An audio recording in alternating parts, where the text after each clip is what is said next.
Hello students, welcome back. और इस video में हम बात करने वाले हैं top 10 mistakes to avoid during preparation. ये वीडियो पर्टिकुलरली जेई मेन के स्टूडेंट्स के लिए डिज़ाइन है, लेकिन आप इसको जेई एडवांस या नीट या कोई भी कॉम्पिटिटिव एग्ज़ाम के लिए यूज़ कर सकते हैं। इसका रीज़न ये है कि जनरली स्टूडेंट्स सेम ही टाइप की मिस्टेक करते हैं एग्ज़ाम की प्रिपरेशन के दौरान। सबसे पहली मिस्टेक जो अवॉइड करनी है वो ये कि incomplete understanding of the syllabus. ये नहीं होना चाहिए। तुम्हें एग्जैक्टली पता होना चाहिए कि एग्ज़ाम का सिलेबस क्या है। उसकी वजह से तुम्हें एग्जैक्टली पता होगा कौन से टॉपिक्स पे ज़्यादा टाइम इन्वेस्ट करना है, कौन से टॉपिक्स बिल्कुल इम्पॉर्टेंट नहीं हैं, या फिर कौन से ऐसे टॉपिक्स हैं जो एग्ज़ाम में आने वाले ही नहीं हैं। इससे टाइम जो एलोकेशन करते हैं पर्टिकुलर टॉपिक्स में, वहाँ पे आपकी एफिशिएंसी बढ़ जाएगी और टाइम को अच्छे से यूज़ कर पाओगे फाइनली सिलेबस को कंप्लीट करने के लिए या फिर एग्ज़ाम के प्रिपरेशन के लिए। नेक्स्ट मिस्टेक जो अवॉइड करनी है वो ये कि absence of a study plan. Random study नहीं करनी है, सुबह उठ गए और कुछ भी स्टडी करने लग गए। ऐसे करने की बजाय एक स्टडी प्लान को डिवाइस करो।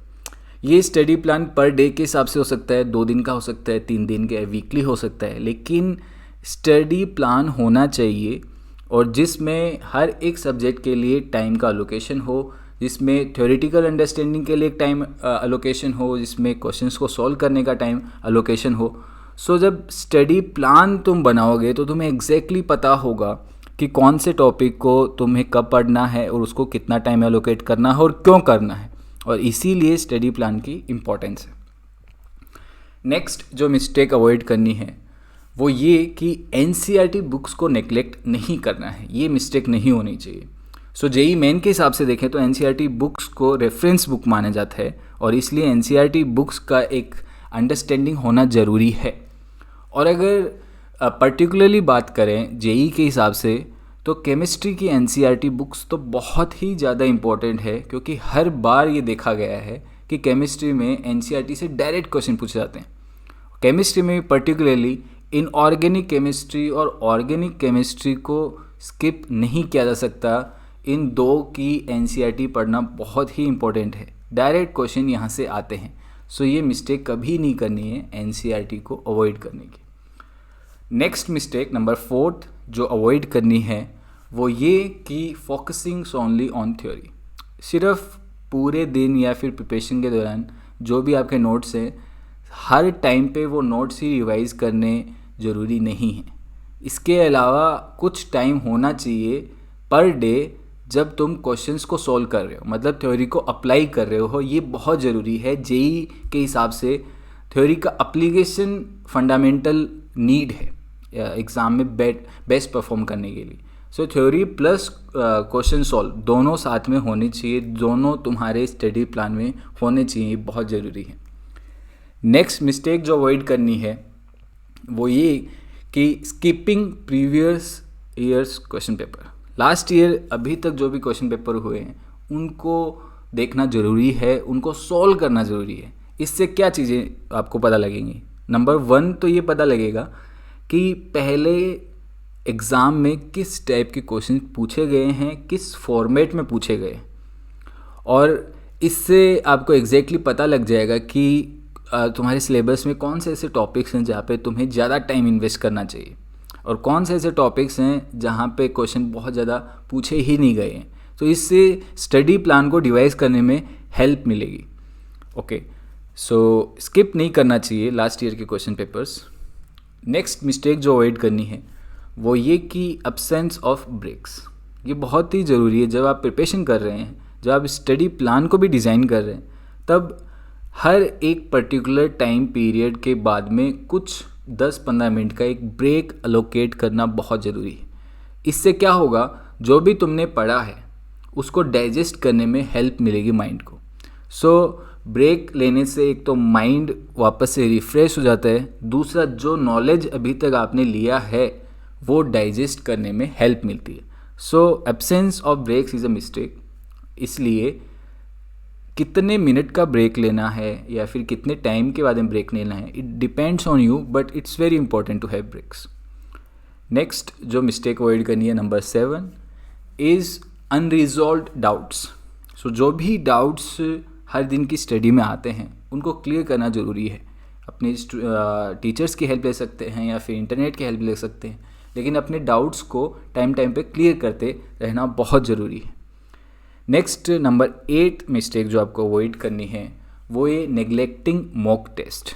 तो per day I will suggest कि जब भी एग्ज़ाम की आप प्रिपरेशन कर रहे हैं, किसी भी एग्ज़ाम की, तो हर दिन